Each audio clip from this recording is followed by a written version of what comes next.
नमस्कार जय जगन्नाथ दर्शक बंधु 2 जून कालरात्रि एबे भी कहा मनरू लिभि ना। से दिन भारत इतिहास सबुठार बड़ ट्रेन दुर्घटना जहाँकि केते घर उजाड़ी देछि। भौणी पाखरु भाई को तो पुणी तार बाप को तार पुओ पाखरु पुणी को मार ता भेंडिया पुओ ताको सबुदिन छाड़ी चली जाइछि। स्त्री पाखरु ता स्वामी को छड़े नहीं करमुंडल से एक्सीडेंट।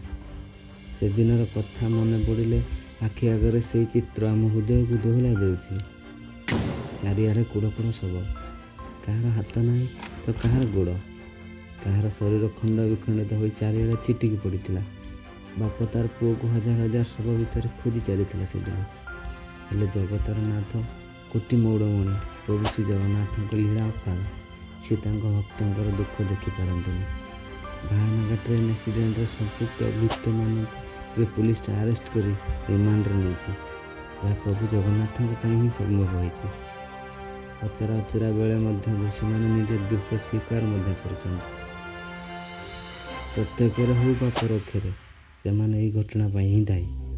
महानगर रेल स्टेशन सह जड़ित प्राय समस्त कर्मचारी को जेरा आहरी जो अभियुक्त मानक सीबीआई अरेस्ट कर सहित आउ किए भी संपुक्त थे से भी अरेस्ट कर। यदि दर्शक बंधु आपण मैंने प्रभु श्री जगन्नाथ को भल पाती तो प्लीज वीडियो को लाइक करूँ और कमेंट बॉक्स में जय जगन्नाथ लिखि दिंतु।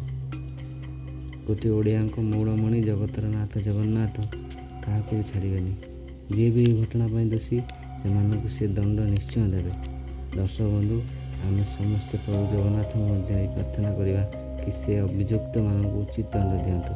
दर्शक बंधु वीडियो भल लगे लाइक करूँ और चैनल को सब्सक्राइब करूँ। रहुछि जय जगन्नाथ।